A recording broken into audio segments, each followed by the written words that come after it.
Building a great B2B go-to-market engine starts with understanding what actually works and evolving it.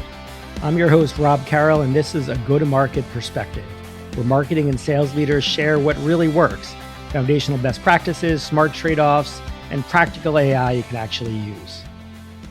There's no straight line path to becoming a B2B tech CMO, but for founders and CEOs looking for a marketing leader to uniquely position and differentiate their company in a crowded market, product marketing experience is often a top requirement. So today I'm joined by Thomas Brence, the Chief Marketing Officer at Collibra. I'm looking forward to unpacking his journey from portfolio marketing to CMO and hear what he's learned about building a modern B2B marketing organization with his focus on product, customers, and clear accountability. So Thomas, welcome. Please, let's kick off. Share a little bit about yourself. All right. Thanks for having me, Rob. You said I'm currently serving as the Chief Marketing Officer at Collibra. Haven't heard of us? Well, shame on you, right? We're a $300 million ARR growth stage unicorn, and I'd say the leader in governance for data and AI. And I've been with Collibra for about 3 years. Prior to being named the CMO, I led product marketing and managed about half of the marketing org over my time with the team. And I'd say this is my third stint as a head of marketing for tech companies. Let's see what else. I'm a dad, a husband, a diehard Steelers fan, and a friend to a few folks out there, yourself included, Rob. Yeah, no, we've known each other for a number of years, and you're not new to the governance space, because when we first met back in the Informatica days, where you drove quite a bit of their data governance strategy. For sure, yeah, not new to the governance space by any means. Well, I'm excited to kind of dig in, and why don't we just get started for before we get into Collibra, which I want to kind of understand kind of what you've done there, because you've been doing some really interesting things just from an org standpoint to kind of facilitate your next phase of growth. What are you seeing as the key marketing responsibilities within B2B SaaS today? Like what have you seen shifting, and where is the focus been? Yeah, revenue. I mean, seriously, we're always on the hook for pipeline, but honestly, it feels like marketing is fueling growth today at every B2B SaaS tech company, right? We're always tied to building a brand or driving demand or telling the story or cultivating fans, but all of it, right, goes back to driving revenue for the company. I think at the end of the day, that's really what we're hinged on. And it wasn't a trick question, but you hope that's the answer from every marketing leader. But at the same time, let me ask you, sales is also responsible for revenue. Arguably, product is also responsible for revenue. So in terms of the leadership team, yep, as you're going to market together, what is the breakdown of responsibilities across? Let's just start with sales and marketing. I know we're going to go deeper into product as well today.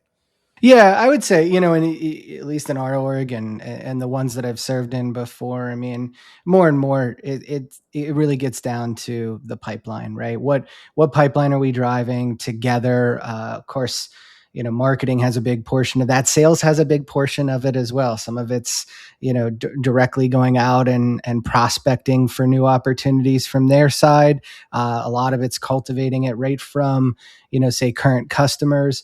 And from marketing, it's going out, trying to find, where those pockets of budget live. How do we reach those personas?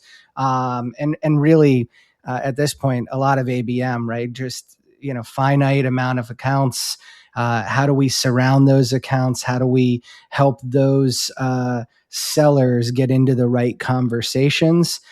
And then I'd say on top of it, make sure that you keep the customers that you have, right? Because there's just so much growth potential, so much pipeline, so much revenue, right? Right out of, the customers that you fought long and hard to get. Now you got to keep them. Now you got to help them become successful. So it always kind of comes back to that, I think, for sales and marketing. Yeah, that makes sense. And obviously we're in a subscription renewal That's right. economy. We've been in that for quite a while now. That's not new. So No, retention is a key metric, I imagine. absolutely it is. Absolutely. So let me ask you, because the theme of our episode today is kind of the product marketer's path to CMO. Yeah. And we're talking about the thing that the CMO is most accountable for are things that product marketers traditionally don't feel. They feel they are responsible for supporting pipeline and demand gen, but they often don't feel ownership and accountability because they own these upstream parts of the process. So, what have you learned in your product marketing early part of your Mm. journey that really set the stage to let you be successful to owning something like revenue and pipeline that product marketers traditionally feel separated from at times? Yeah, that's a really great question. I mean, to answer it, I'd probably have to go all the way back to the beginning. So a bit of a time travel back to my early years. So I started working at a tech firm while I was still in college. And right when I was getting ready to graduate, our CEO came to me with this opportunity to lead marketing right out of school, and it was really a tremendous opportunity. And I helped to grow that business from about 8 million in sales, which I know is small now, but it was a small firm, to about 50 million in 3 years. So we had this like Wow. tremendous growth period, with me being.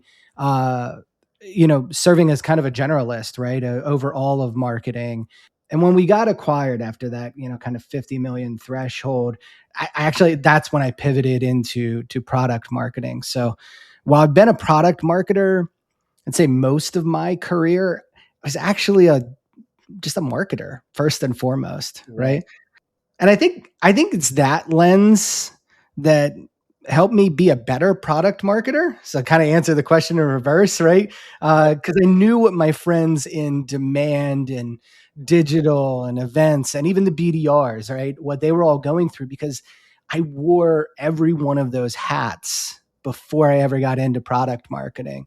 So when the time came to kind of step into being the head of marketing at Peep AI, or now at Collibra, right? I'm really drawing on both ends of that experience, from product marketing leader, but also as an early leader in marketing from my origin days, if you will. I love that, and the advice. I'll kind of unpack it if you don't mind, just from the way I'm translating this is an effective product marketer. We already know an effective product marketer is a great cross-functional collaborator, and they Right. they partner with everyone really effectively and well. But having that understanding of what their marketing execution partners and demand gen and comms and events, as well as sales, what their needs are, Yep. makes you, to your point, just a better marketer. And you're, as a product marketer, you're going to likely feed a whole lot more value to them if you are thinking from their perspective. That's right. Let's now talk about kind of as you stepped into the CMO role last year at Collibra. What was it about your product marketing background, or maybe it was your broader background that was important for the organization, and kind of what were your key priorities for those first 12 months? Yeah, that's great. I look, some companies are sales first, so few are brand first, but most, like Calibra, are they're product first organizations, right? And you and I were very used to that from Informatica as well.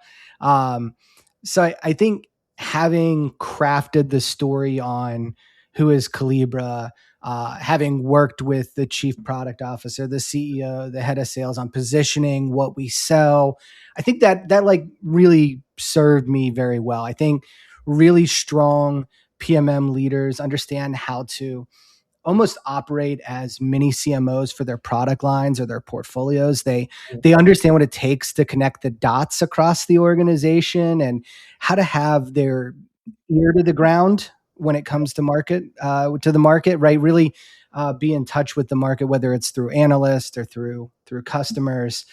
And I look back to where we were able to kind of grow at Informatica, having acquired a piece of technology that had 3 data governance customers and growing that to 500 data governance customers in 5 years. So I kind of pull on that experience to know what all needs to line up to find success, whether, it's from, kind of the product mindset, working with the sellers around enablement, or, actually growing a business in this specific space, selling to governance leaders. And then I'd also say I think that because I was in the trenches, right, that I was shoveling the coal right to next to the marketer beside me. I understood who did what, where their deficiencies were, where the processes kind of broke down, where it could have ran better, and I used that as I really aimed to set up the team in the ways that we worked. Yeah, that makes sense. And obviously, it's not like you came from outside the org to lead marketing, so you're coming in with experience of what's working and what's not working, and be able to kind of set your own agenda That's of right. what needs to be done. That makes a lot of sense. So a lot of product marketers, I'm leaning on product marketers because just your journey For sure. is really valuable for those that are looking to get into those marketing leadership roles. Sometimes product marketers have perceptions on thrust on them that they're perceived as, well, they're only product biased, and you don't understand, to your earlier point, the needs of demand or pipeline, or you're a one trick pony. You do our product launches or you do our enablement, but you're not really there for strategy or roadmap. What type of challenges have you experienced, earlier in your career as you were kind of raising up from your first graduate level marketing leadership role back into a couple of years later back into marketing leadership? Yeah, it's probably, in terms of common challenges, probably the easiest thing to answer, but the hardest one to solve, right? See, I think it's helping people really understand what product marketing does, because everyone wants to say, well, we have a product, and you're a marketer, so therefore it's your problem, right? What my experience has told me is that everyone faces this, though. Everyone in marketing, every marketer, not just PMMs. So how I've kind of overcome that is I use something that one of my former bosses at People AI taught me. And shout out to Art Harding. He had this like walking around deck that he called a service catalog, and it details out what each team does, and maybe more importantly, it also adds what they don't do. And then I couple that with what I call an action plan. So for every role that you're responsible for, right? And product marketers, to your point, they sort of wear 15 different hats under this umbrella.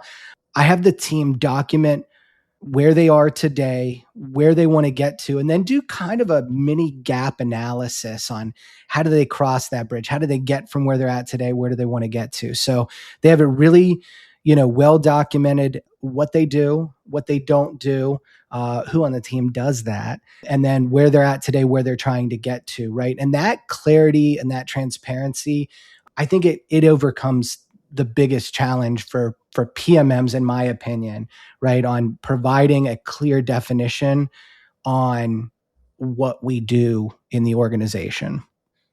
Yeah, I applaud that. It's like I've followed a similar path, not as formalized as it sounds that you guys have done, which is brilliant. But very often when I step into like a product marketing leadership role, the biggest issue is no one understands the scope of it, which means they do everything we think of.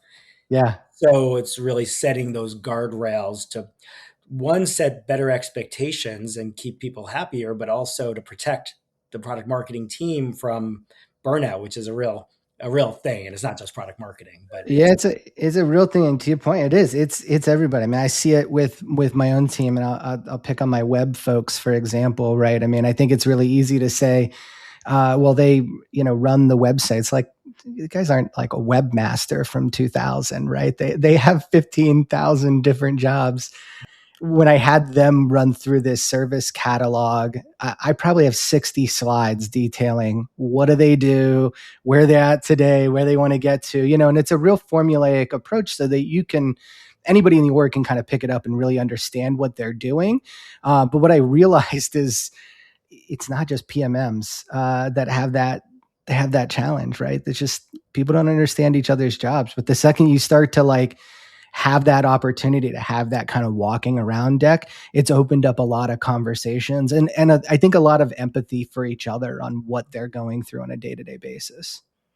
Really great point. And I think, the base assumption is that people are not trying to be difficult partners. It's That's right. when they don't understand, they're going to ask things that may stress you out, but it's not out of a place of not trying to be supportive. It's just they don't understand. So I love that that's a focus. That's right. Okay, I'm going to ask a fun, provocative question. Okay. Top questions in product marketing chat boards for decades is where should product marketing ideally report? Marketing, product, somewhere else. Hey, we're going to quote you on, and it's going to be embedded in stone somewhere. So. That's it. Yeah. Make a little social card and pass it around to your friends with my quote on it. It's great. Yeah, perfect. Look, we've both reported to both parties, haven't we? Right? I like both. I had a really great time, a blast reporting to product at Informatica.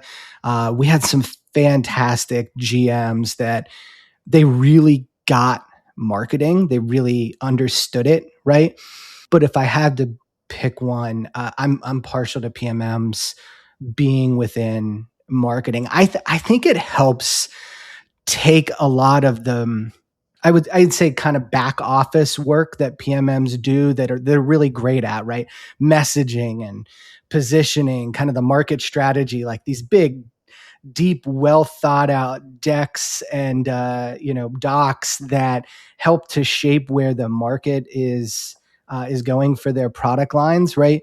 But if you have that within marketing, you can tie it more easily to content. It can be used directly to create ebooks and create material, right? And you can use it to create campaigns and comms to fuel growth. I always tell my PMMs, you want to be tied to P&L. You want to have some responsibility over growth, over pipeline, right? That's where the glory is, but it's also like a bit of job security, right? If your product is doing well, right, you can really tie yourself to that success. Otherwise, we in product, right, you sort of live and die by those pesky dot placements in the magic quadrant or the wave, right? And so your success is kind of out of your hands because you're so tied to the one, kind of external artifact instead of pipeline and revenue. I don't know. It's my perspective. What do you think? I want to know your thoughts on it. Yeah, no, and to your point, like I've experienced both, and I've had really great and really negative experiences with both. Yeah. I've had experience when I was with Okta, which was in earlier days, like just post IPO of Okta. I'm sure they've fixed this now, but when I arrived, I was a product marketing leader reporting in through the product organization, and there was a separate solution marketing organization reporting up through the CMO. Yep. And it was a yellow flag already when I joined, but I was kind of assured that there was, really good working relationship. But it was actually not. There was two different cultures. And it was not this. And so product marketing was really technical product documentation and maybe a little bit of launch management and technical enablement and demo creation. It wasn't positioning value for customers.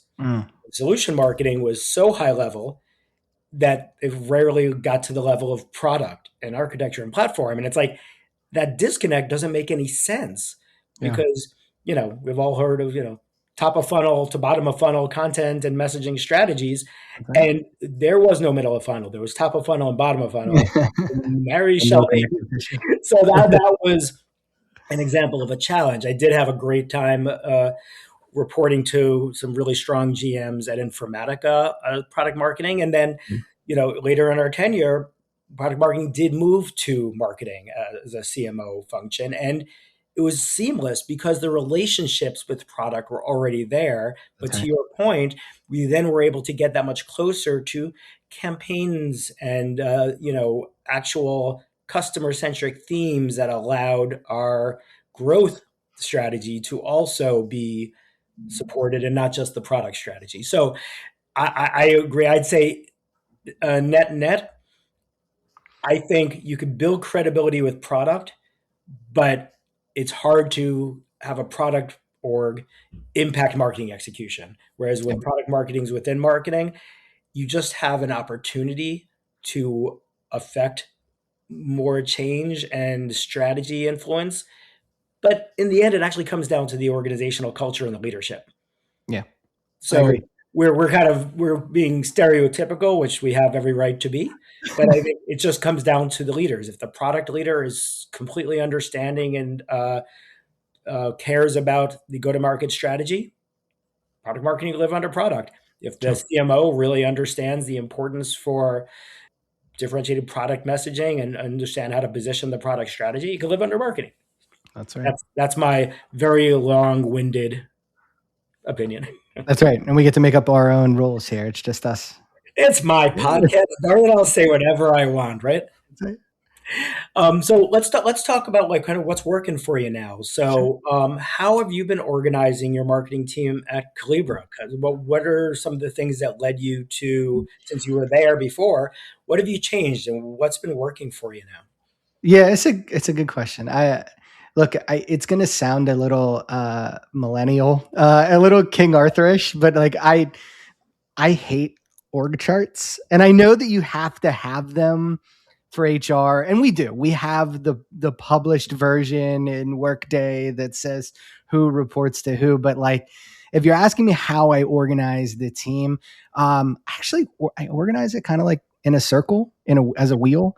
In the center of that story, probably unsurprising to everyone who's listening, I put the product marketers, as well as enablement. I call it my narrative nucleus, right? Mhm. Because it's where the story originates from, right? Everything that we do in marketing should kind of go back to that story, because the story is the problems that we solve for customers, right? So it's how do we solve those problems in a differentiated, in a unique way. Product marketers, they're the ones that sort of set that tone for the team. Now they need to activate their work, right?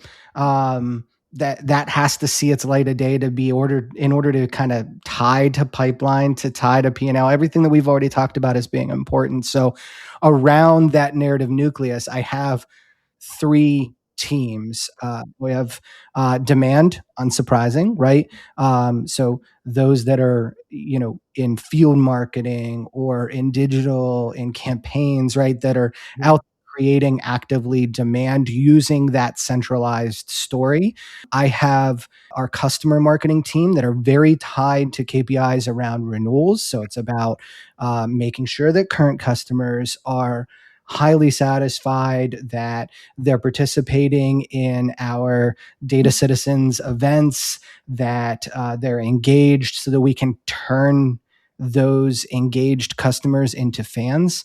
And then the third, around that ring, is brand, right? What's the, kind of the higher level story? How do we tie to share of search, share of voice? How do we get our name out there in the right spaces? So I have PR and social. I have our design and our creative, and our website all in that group. So that's sort of how my team is structured, is in this wheel. And I think, to me, again, hate org charts, right? It what it demonstrates to the team, at least in my philosophical head here, is that no one group can be bigger or stronger or larger than the other, right? Mhm. Sure, I got more people in demand. Every B2B tech company does at the moment, right? That's where the overarching sway has taken.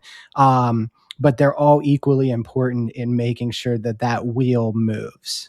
Right. No, it makes obviously it makes total sense from just an operating model standpoint, and you have it as a hub and spoke with product marketing enablement, telling the story, and others have it as like a flowchart model where upstream, downstream, where strategy and message is defined up here, and then execution That's right. is here. But it's still the same goal. Is it's not a I agree with you with org charts, but they are handy when you need to escalate and complain. Sure. That's right. That's true. So let me ask the question regarding this structure.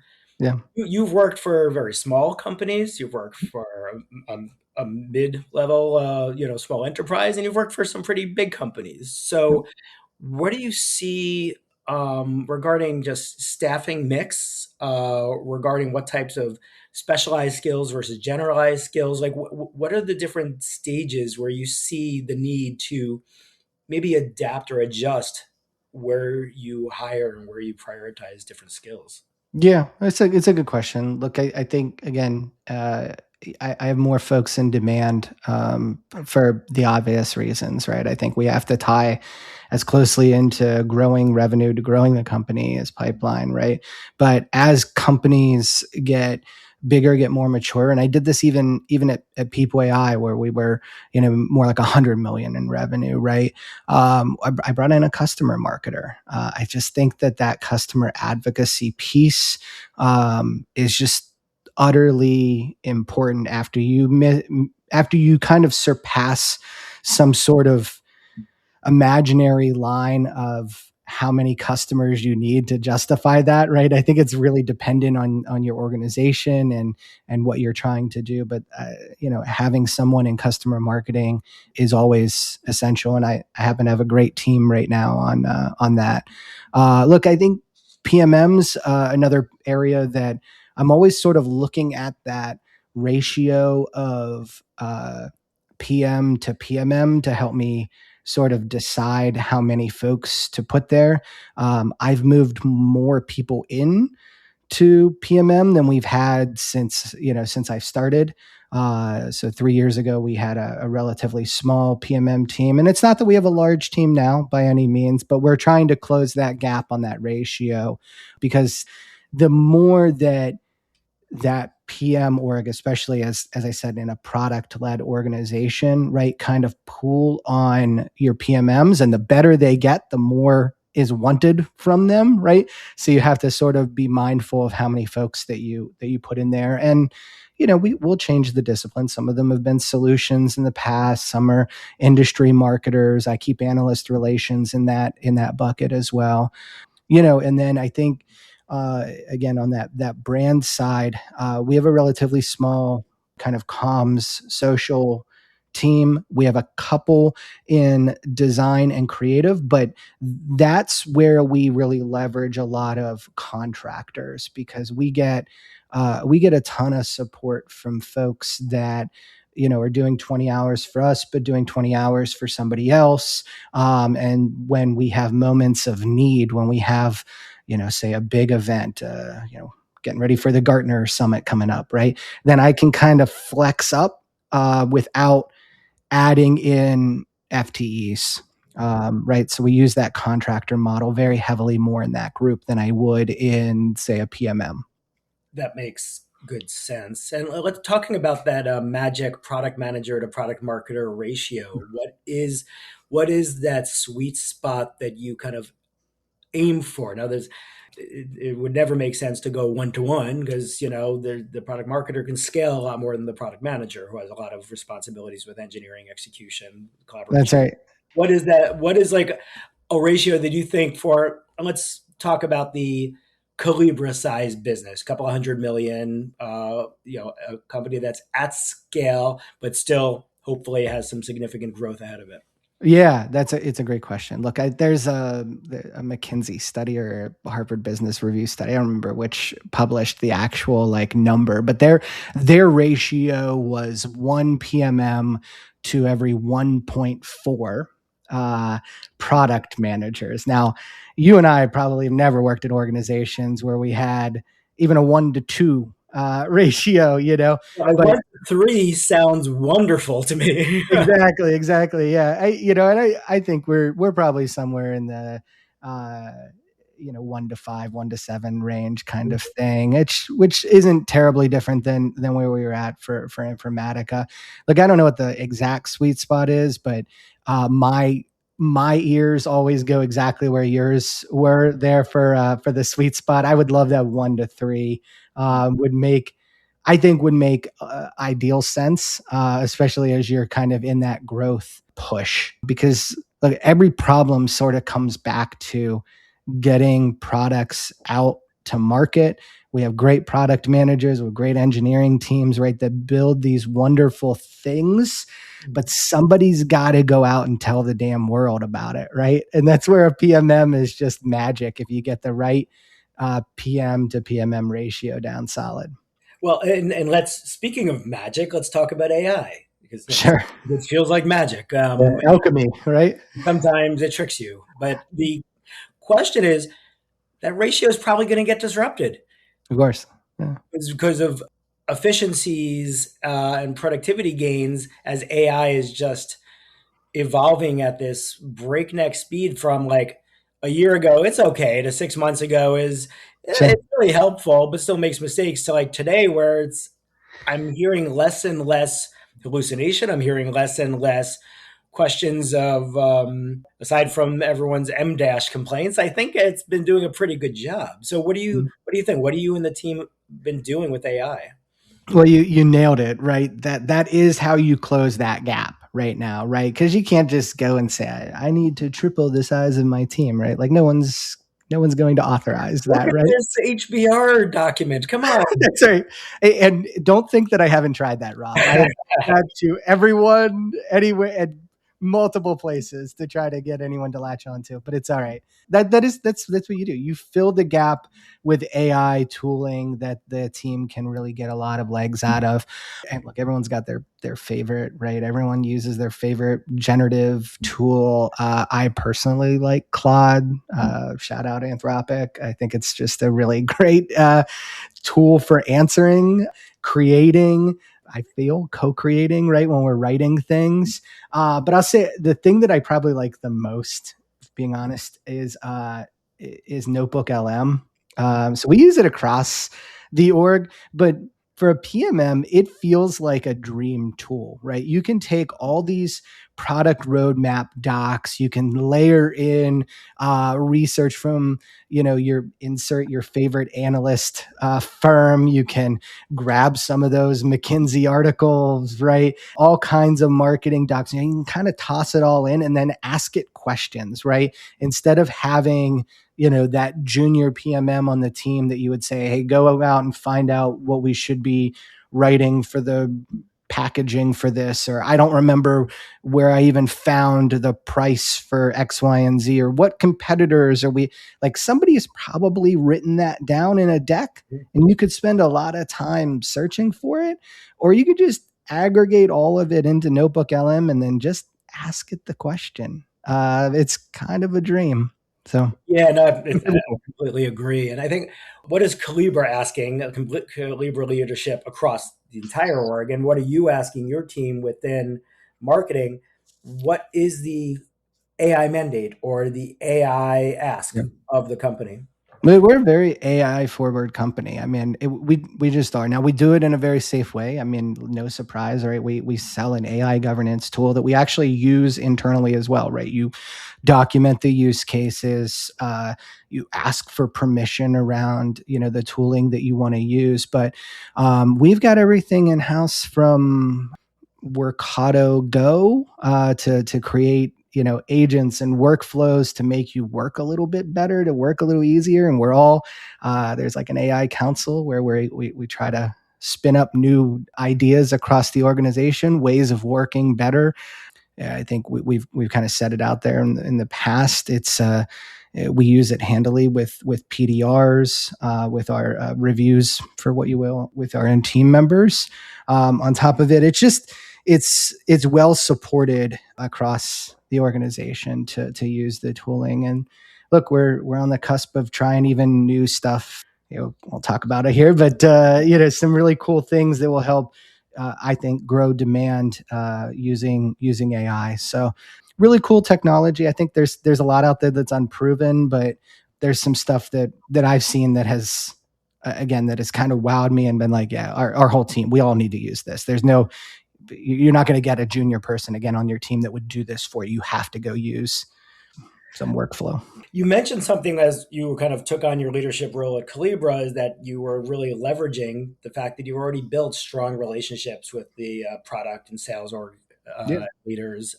A lot of folks coming into whether it's a marketing leadership role or a product marketing role, one of the first things that they know they have to do is build those relationships. How do you recommend that folks earn that early credibility and trust with sales and product leaders? It's a great question. I mean, spend time together is, the easiest answer. But, I'd say on the product side, I spent a lot of time with our product leaders focused on how they're going to tell their story externally. It's a union between PM, PMM to kind of get out there and tell the story, whether it's on a main stage at a big global event or it's in a webinar, or even if it's internally, right? I think PMMs can add a lot of benefit to product leaders to helping them craft that story. And I'd say it doesn't stop at PMMs. I think if you're a storytelling kind of marketer and you're stepping into that CMO role, being able to help your peers craft and tell an articulate story it's a really well-honed craft. I've had lots of folks across Collibra that have picked my brain publicly and privately, set up time with some of them to help them craft what their story is around this deck or that. So it's a great opportunity to kind of use your skills and bridge a gap. I think relationships with sales, it's always going to be about what have you delivered, what have you helped, and sometimes that's pipeline. But I think enablement is the other string that you can kind of pull on. Lots of folks are trying to throw more at the seller, throw more at the people that are out in the field. And actually you want them out in the field. You want them not sitting is, some sort of a course. So I'm happy at Collibra in the fact that I have the opportunity to own enablement. I have a brilliant enablement leader that I brought in actually from Forrester. She's done a really great job of helping set up a new way of learning that's very seller focused because she was a former seller herself. So she understands the day and the life of them. I'd say also, spending some time with them coaching and leveraging it. So yeah, enablement, storytelling, there's something in that vein that kind of gives you some quick value adds, whether it's with product or with sales. And that makes sense. And it's interesting because my last company, enablement, was also part of marketing, which is rare. It oftentimes lives under the chief revenue officer or similar to the product marketing question. There's benefits and drawbacks, I'm sure, to both models there too. So it's going back to if the team is built in a way that they can be successful and effective, it doesn't really matter where they report. But that's really interesting. Yeah, I think about that as again, just go back to storytelling, right? It's the consistency of that story, right? You want everyone in the organization, from the person working at the front desk or your virtual front desk, right? The recruiter that's reaching out to employees, right? Or the BDRs. You want everybody from every level to be able to tell the same story. And that, to me, I think is one of those value adds that you can kind of come in and craft really quickly, because look, you can make your mark on pipeline, but it's so trailing, right? Especially if you work in one of these B2B, kind of tech companies where your sales cycle is a year plus, right? How do you make your mark in a year plus? Man, it's that's a long gap. That's not your first 90 days, right? So let me ask you, so you talked obviously about revenue and pipeline and renewals being kind of like the key drivers, but in terms of just operating your marketing organization, even reporting marketing impact to leadership and to the board, what are some of the metrics that matter most? Yeah, it's a good question. Look, you could very quickly get well overrun on KPIs. I've had the team drill down into the top two for each one of those groups, whether it's product marketing or enablement, brand, demand, or customer. They each have two that they latch on to. And rather than us have some ancillary KPI that's maybe only important to marketing, like number of organic visitors or something, right, to the website. Like, okay, who cares? Did it turn into any business? Did it go to the bottom line? No. So we really latch on to the organization's metrics. So you'll see our KPIs are around, NRR, ARR, pipeline, product line, revenue. I do, on the brand side, I do latch on to, things that maybe are a touch squishier around share of voice. But I kind of ground that in share of search as well, right? That is our ability to actually kind of show up in the right conversations. And to that end, one thing that we didn't talk about in the AI conversation is we've done so much work around, showing up better in the LLM searches, in the generative searches, right? We're working with a firm that helps us, kind of craft responses or craft our content rather in a certain way that will help us show up better in responses. And that's really shown that share of search has a new leg. It isn't just how you show up in Google anymore. Yeah, absolutely. That's been one of the key challenges, and the entire web marketing Yeah. teams had to learn a whole new muscle in terms of getting search relevance through Gen AI. So it's a really interesting, but it's a nice career development opportunity too. That's right. Yeah. And I think, again, to the metrics that matter, which is literally what our team calls it, right? It is sort of put a new stamp on that, where before it felt like very like SEO driven, right? But people really care where you show up in Chat GPT, right? And it's not the same. It doesn't operate the same as, the old world that, for the past 20 years, whether you use Google or some other search engine, right? It just kind of operates differently. So let me ask you a last question for those product marketers that are aspiring to be marketing leaders. Any final advice on what they should focus on and invest their time and skills on to set them up for success? Yeah, be a dot connector. Go out, meet people in every corner of the organization, understand what it is that they do. And that's not just, other marketers. Understand what the teams that are implementing your software are doing, the people that support them after the fact. I was really fortunate under the CMO that brought me in at Collibra. Shout out to Denise Brody.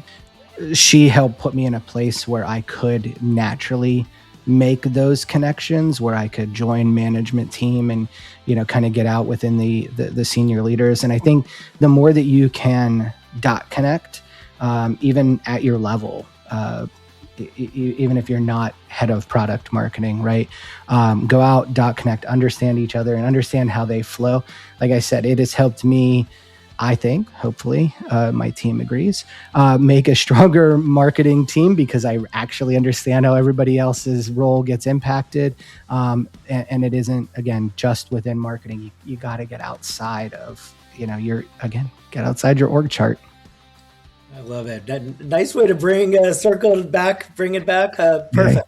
Yeah. See, I like how you even drew it as a circle. That was perfect.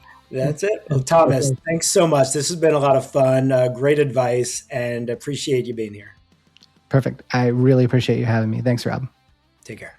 Take care.